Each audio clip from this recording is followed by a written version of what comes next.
कि 10 साल एक नौजवान की जवानी बर्बाद हुई। 2014 में मोदी जी आए, आपके भाई, आपके बेटे की जो उम्र 23 और 24 वर्ष रही होगी, आज 33 और 34 वर्ष उम्र हो गई।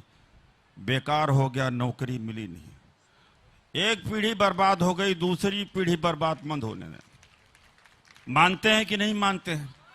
दुनिया में गैलप सर्वे में दुनिया में सबसे ज्यादा दुखी पीड़ित युवा भारत में है, दुनिया में।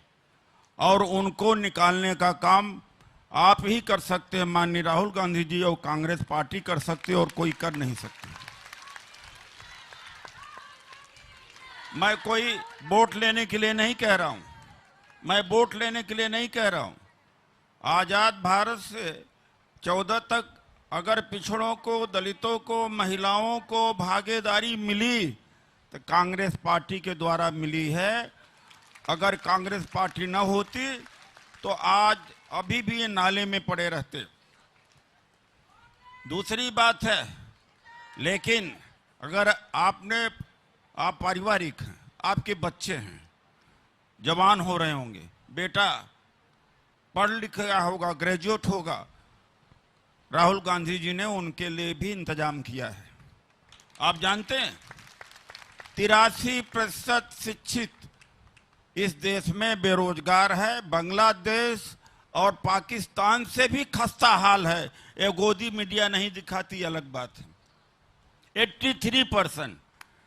या तो या आप शादी विवाह परिवार करना बंद कर दो, या तो कांग्रेस को लाओ, नहीं दूसरी पीढ़ी भी आपकी बच्चों की बर्बाद हो जाएगी, नौकरी नहीं मिलेगी।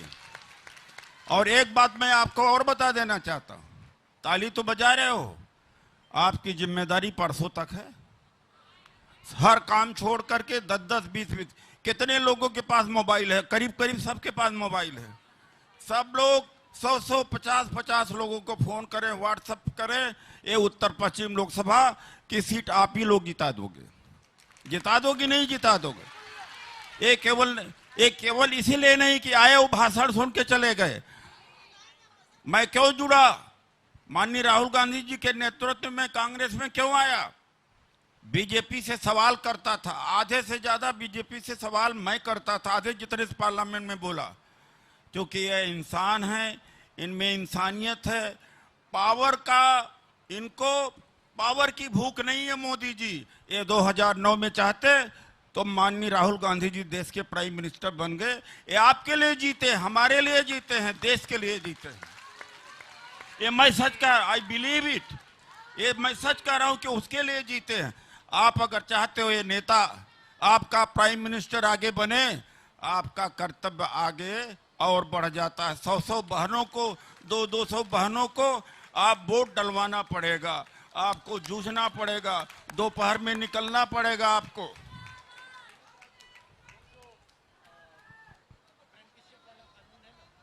हाँ जी सर।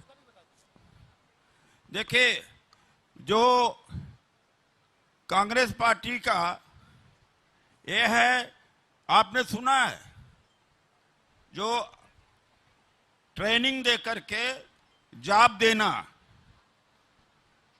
महिलाओं को ट्रेनिंग दिया जाएगा, स्किल ट्रेनिंग। उसके बाद में जिस तरह से सभी महिलाएं आत्मनिर्भर हो जाएंगी, अप्रेंटिसशिप। ये मोदी जी ऐसा कभी नहीं करना चाहेंगे कि इस तरह का भारत का निर्माण हो। वो भारत का, आपने जैसे कहा, मोहन भागवत जी ने कहा, औरतों का काम घर के अंदर चूल्हा चौका का है, पुरुषों का काम बाहर का है। ऐसी पार्टी बीजेपी अगर कोई महिला समझदार हो, वोट नहीं देगी बीजेपी को। मैं ये आपको बता देना चाहता हूं।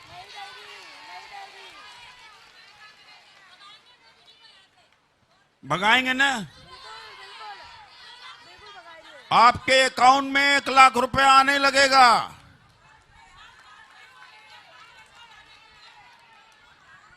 एक बात और करने जा रहे, आपके बच्चों को नौकरी मिलने वाली है। मैं सबको नहीं कहता हूं, हमारे मैन्युफेस्टो में 30 लाख पक्की नौकरी देने का वायदा है। मालूम है? 30 लाख ये इतना क्रूर प्रधानमंत्री मैंने देखा नहीं कि 15-16 लाख करोड़ रुपया पूंजीपतियों का माफ करें और नौकरी देने में सवा लाख करोड़ ही लगता है। 30 लाख नौकरियां खाली पड़ी हुई हैं केंद्र सरकार में। इनका मकसद केवल है कि SC ST OBC के लोग आए न। इनका अंतिम लक्ष्य है संविधान खत्म करने का अंतिम लक्ष्य है। संविधान खत्म हो जाएगा, औरतों के वोट का अधिकार भी कम हो जाएगा, खासतौर से अकलियत और ईसाइयों को वोटिंग राइट से वंचित करने वाले हैं। ये देश के कई टुकड़े कर देंगे और जो देश के अंदर इस समय डरने का माहौल है वो और बढ़ता चला जाएगा। और आपने कहीं यहाँ कोताही किया, चूक किया तो हो सकता है कि हम लोग दोबारा इस तरह का मंच लगाने का अधिकार न रहे। डेमोक्रेसी खत्म हो जाए, संविधान खत्म हो जाएगा, न कोई MP होगा न कोई MLA होगा। बड़ी से बड़ी खबर, क्राइम से लेकर राजनीति तक किस नेता ने 5 साल में क्या काम कराया।